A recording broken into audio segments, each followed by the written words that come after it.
So good. Oh!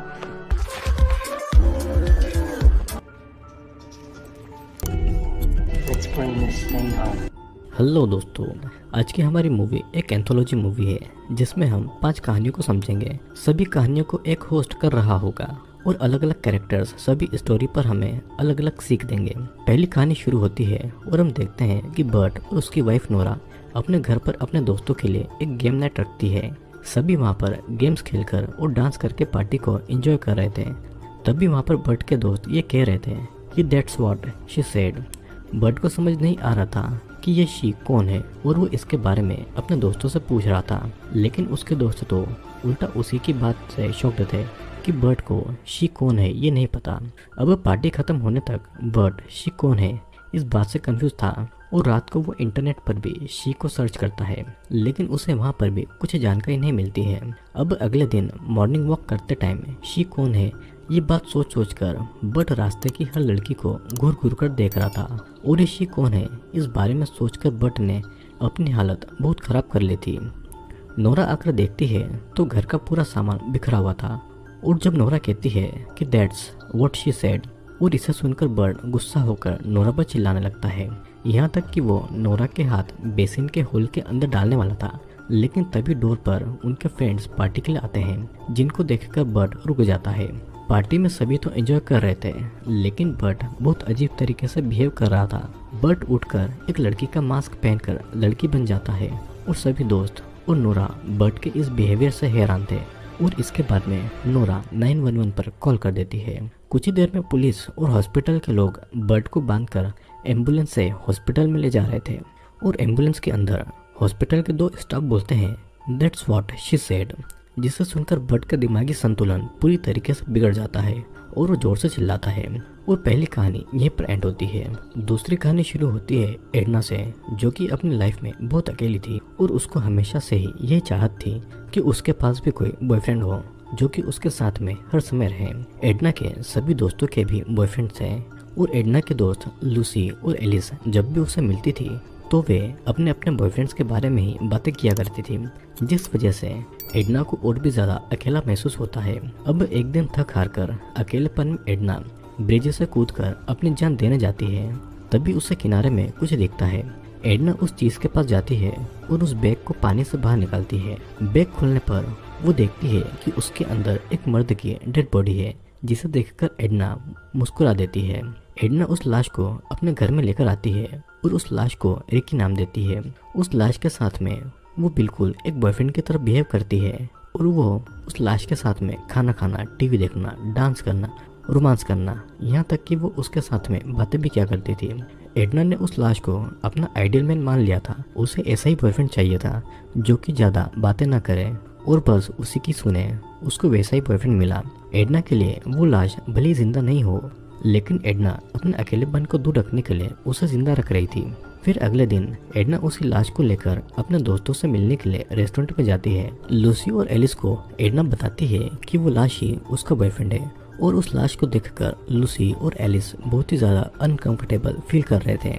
Alice normal behave करने की पूरी कोशिश कर रही थी और साथ ही वो एडना के बॉयफ्रेंड से बात करने का नाटक भी कर रही थी।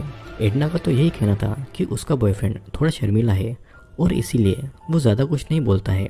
तभी उस लाश का सर नीचे गिरने वाला था, जिसे देखकर लूसी और एलिस को बहुत ही घिन आती है। लूसी एडना को समझाती है कि वो बस एक लाश है और अकेलेपन की वजह से उसके दिमाग पर बहुत ही ज़्यादा असर पड़ा है, तो उसे किसी डॉक्टर के पास जाकर अपना इलाज करवाना चाहिए। एडना को ऐसा लगता है कि उसके दोस्त उसके पास बॉयफ्रेंड होने से खुश नहीं है और इसीलिए वो नाराज़ होकर उस लाश को वहाँ से लेकर चली जाती है। अब रात को एडना उस लाश के साथ में बातें कर रही थी कि उनको अगले दिन बीच पर जाना चाहिए, लेकिन बाद में एडना बीच पर जाने का प्लान कैंसिल कर देती है। रात को एडना को एक आइडिया आता है और वो उस लाश को लेकर हॉस्पिटल जाती है। वहाँ पर वो एक सॉल्यूशन बनाकर उस लाश के अंदर इंजेक्ट कर देती है, जिस वजह से कुछ ही टाइम में वो लाश फिर से जिंदा हो जाती है और ये देखकर एडना बहुत ही ज़्यादा खुश होती है। अब एडना के पास में एक जिंदा बॉयफ्रेंड था और वो लड़का बताता है कि उसका नाम साइडर है और अब से एडना को उसे साइडर ही बुलाना पड़ेगा। साइडर को जो रिकी नाम दिया था वो अब से उसे नहीं बुला पाएगी। फिर हम देखते हैं कि दोनों एक रेस्टोरेंट में जाते हैं वहाँ पर एडना को पता लगता है कि दोनों की खाने की पसंद भी अलग अलग है और साइडर की बातें भी एडना समझ नहीं पाती थी। साइडर अपने पसंद के गाने और डांस कर रहा था और एडना को अब साइडर की बातें बहुत ही ज़्यादा इरिटेटिंग लगने लगी थी और वो एक चाकू लेकर साइडर के गले को काट देती है। अब अगले दिन लाश को बैग में भरकर एडना उसे पानी में फेंक देती है और अब एडना को अपनी खुशी के लिए किसी की भी ज़रूरत नहीं थी। दूसरी कहानी यहीं पर ख़त्म होती है और तीसरी कहानी यहाँ से शुरू होती है। हम देखते हैं कि ल्यूक, क्रिस और जिमी ये 3 दोस्त रात को एक स्टोर को लूटने के लिए जाते हैं और वहाँ पर गन दिखाकर लोगों को डराकर सामान लूट रहे थे। फिर कहानी 1 महीने पहले आती है जहाँ पर तीनों एक रेस्टोरेंट में खाना खा रहे थे। वहाँ पर एक लड़की थी जो कि क्रिस को पसंद आ गई थी, लेकिन वो अपने दोस्तों के कहने पर भी उससे बातें नहीं कर पाता है क्योंकि बचपन में उसके साथ में एक हादसा हुआ था। इसी बात को ध्यान में रखते हुए रात को क्रिस के फ्रेंड्स उसे डराने लगते हैं, लेकिन उससे क्रिस नहीं डरता है। अब प्रेजेंट टाइम में क्रिस इस लूट से डर रहा था और उसके फ्रेंड्स एक के बाद एक कस्टमर को मार रहे थे। क्रिस उनको ये सब करने से मना कर रहा था और तभी वहाँ पर पुलिस आती है। वो सभी वहीं पर छुप जाते हैं और ये सब ल्यूक और जिमी ने क्रिस के डर का सामना करने के लिए किया था। पुलिस ने तब तक उन पर गोलियां चलाना शुरू कर दी थी और ल्यूक और जिमी भी पुलिस पर गोली चलाते हैं, जिसमें ल्यूक जख्मी हो जाता है और तीसरी कहानी यहीं पर एंड होती है। चौथी कहानी शुरू होती है जहाँ पर हम देखते हैं कि किसी और जगह पर एक डिलीवरी मैन विकी को उसी के स्टोर के बाहर एक पार्सल दिखता है। वहाँ पर जो एड्रेस था उसी पर विकी उस पार्सल को उस एड्रेस तक ले जाता है। वो देखता है कि वो एक अजीब तरीके का घर था जहाँ पर विकी अंदर घुसकर रिसीवर का साइन लेने के लिए जाता है। वहाँ एक बूढ़ा आदमी था जो कि एक टाइमर के सामने बैठा हुआ था। वो टाइमर 100 पर रुक जाएगा और विकी को देखकर वो बूढ़ा आदमी बहुत खुश होता है। उसके मुताबिक वो भी विकी है जो कि फ्यूचर से आया है और उनके टाइम को एक साथ मिलने के लिए उनको एक दूसरे के डीएनए को मिलाना पड़ेगा। डीएनए के लिए वो बाल नहीं लेना चाहता था, उसके साथ में सेक्सुअल रिलेशनशिप बनाकर वैसे डीएनए लेना था, नहीं तो एक एस्ट्रॉइड उनकी धरती पर गिरकर उनको तबाह कर देगा। विकी उसकी बातों पर यकीन नहीं करता है, पर उस बूढ़े आदमी के हाथ पर वैसा ही निशान था जैसा कि विकी के हाथ में था। अब विकी की गाड़ी खराब हो चुकी थी तो वो वापस भी नहीं जा सकता था, तो इसीलिए वो उसी बूढ़े आदमी के साथ में अपना कुछ टाइम स्पेंड करने का डिसाइड करता है। विकी किसी भी हालत में उस बूढ़े आदमी के साथ में इंटीमेट नहीं होना चाहता था और बूढ़ा आदमी विकी को वो पार्सल खोलने को कहता है जिसके अंदर विकी के बचपन की ड्राइंग्स थी और उसे देखने के बाद में विकी को ये यकीन हो जाता है कि वो बूढ़ा आदमी ही उसका फ्यूचर है और वो उसके साथ में इंटीमेट हो जाता है और इन सब से उसको बहुत ही ज़्यादा घिन आती है। विकी जब जाने के लिए निकल रहा था तो वहाँ पर एक कार आकर रुकती है जहाँ से एक पिज्ज़ा डिलीवरी मैन आकर रुकता है और घर के अंदर वो बूढ़ा आदमी अपने हाथ पर लगा हुआ वो झूठा निशान हटाता है और वो टाइमर को फिर से शुरू कर देता है और इस बार आए पिज़्ज़ा डिलीवरी बॉय को देखकर वो बहुत ही ज़्यादा खुश होता है और इसी के साथ में ये चौथी कहानी भी खत्म हो जाती है। अब 5वीं कहानी शुरू होती है टोनी, टेडी, लकी और जॉली से। सभी माफिया दोस्त थे और सभी एक दूसरे से हंसी मजाक कर रहे थे। तभी टेडी मजाक में कहता है कि उसे टोनी की माँ पसंद है, जिसे सुनकर सभी अजीब फील करते हैं। टोनी भी टेडी से पूछता है कि क्या वो उसकी माँ के साथ में इंटीमेट होना चाहता है और ये सुनकर टेडी कुछ नहीं कहता है। टेडी की बोलती बंद देखकर टोनी उस पर हंसता है और वहाँ से निकलता है, लेकिन बाहर आते ही टोनी के एक्सप्रेशन बदल गए थे और तभी वे सब टोनी के पास आकर उसे मारकर कार के अंदर डाल देते हैं और उसी के घर उसे लेकर आते हैं। टोनी के घर पर उसके बीमार फादर थे जो कि खुद से चल भी नहीं पाते थे और तभी वहाँ पर टोनी की माँ आती है जो कि टेडी, लकी और जॉली का वेलकम करती है। टोनी अपनी माँ से कहता है कि टेडी उसके साथ में इंटीमेट होना चाहता है और ये सुनकर टेडी वहाँ से जाना चाहता था, लेकिन लूसी और जॉली उसे रोक लेते हैं। टोनी की माँ टेडी को अपने रूम में अपने पास में बुलाती है और टेडी भी उनके पास में जाता है और टोनी की माँ के साथ में वो इंटीमेट होता है और बाकी सभी के साथ में टोनी के फादर भी उनको इंटीमेट होता हुआ देख रहे थे और उनके मुंह से बस एक ही वर्ड निकलता है, मामा।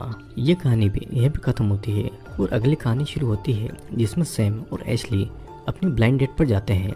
दोनों की डेट अभी तक ठीक ही जा रही थी और खाने के बाद में एशली सैम को एक पाउडर देती है और बिना कुछ सोचे समझे सैम उस पाउडर को ड्रग की तरह सूंघ लेता है और तब जाकर एशली उसे बताती है कि वो पाउडर असल में उसके मरे हुए पिता की राख है। ये सुनकर सैम कुछ रिएक्ट नहीं करता है और वो अपनी डेट को कंटिन्यू करता है, लेकिन फिर भी अब सैम को यकीन हो गया था कि ये लड़की अच्छी लड़की नहीं है और वो एक पागल है और इसीलिए सैम वहाँ से बहाना बनाकर चला जाता है।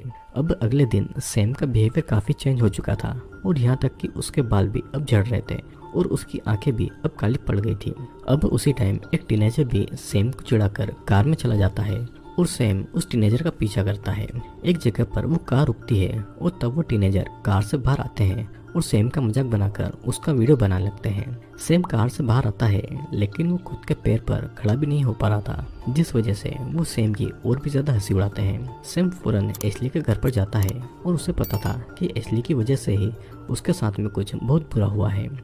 अब तक सैम के सर के सारे बाल झड़ चुके थे और तो और उसकी आवाज भी किसी बूढ़े आदमी की तरह हो चुकी थी। एशली के घर पर उसके फादर की फोटो लगी हुई थी जो कि बिल्कुल सैम के जैसे ही दिखते थे और वहीं पर एशली एक छोटी लड़की की तरह रेडी होकर बैठी हुई थी और अब तो सैम भी एशली के फादर की ही तरह बातें कर रहा था और एशली भी उसकी हर बात मान रही थी। कुछ देर के बाद में सैम वहां से आकर भागने की सोचता है लेकिन वो ये नहीं कर पाता है। एशली को पीछे आता देखकर सैम बेसमेंट में जाता है जहाँ पर बहुत सारे आदमी थे जो कि सैम को देखकर डैडी कह रहे थे और सैम भी पूरी तरीके से बदलकर एशली के फादर के रूप में ढल जाता है। और इसी के साथ में ये पूरी मूवी यहाँ पर एंड होती है। दोस्तों इन 6 कहानियों में कोई ना कोई सीख छुपी हुई है। पहली कहानी हमको बताती है कि किसी की भी बातों पर ज्यादा ध्यान नहीं देना चाहिए, नहीं तो वो हमारी लाइफ पर बहुत बड़ा असर डाल सकती है। अगर बर्ट शी कौन है ये दूसरों की बातों पर इतना ध्यान नहीं देता तो उसकी लाइफ नॉर्मली चलती रहती। दूसरी कहानी एडना भी लास्ट में समझ ही गई थी कि खुद को खुशी देने के लिए उसे किसी की जरूरत नहीं है। एडना अपनी लाइफ में इतनी ज्यादा अकेली थी कि लोग उसके इस अकेलेपन का इतना ज्यादा मजाक बनाते थे कि वो एक लाश को अपना बॉयफ्रेंड बनाने के लिए भी मजबूर हो गई थी, जिसका उसे कोई भी होश नहीं था। तीसरी कहानी में हमने देखा कि दोस्ती इम्पोर्टेंट होती है और किसी दोस्त का डर निकालने के लिए या उसका भला करने के लिए कुछ बहुत ही गलत कदम उठाना अच्छी बात नहीं है। क्रिस का डर निकालने के लिए ल्यूक और जिमी ने किसी स्टोर को लूटना और मारना पीटना शुरू किया जो कि बहुत ही गलत है, जिस वजह से ल्यूक की जान पुलिस के हाथों चली गई। चौथी कहानी में हमने देखा कि झूठी मुसीबतों का बहाना बनाकर कोई भी किसी का फायदा उठा सकता है, लेकिन ये हमारे ऊपर है कि हम अपना दिमाग ऐसी बातों पर कितना यूज करते हैं। वो बूढ़ा आदमी झूठी कहानियां सुनाकर वहाँ पर आए किसी भी लड़के के साथ में इंटीमेट होता था और वे सभी भी उसकी बातों में फंस जाते थे।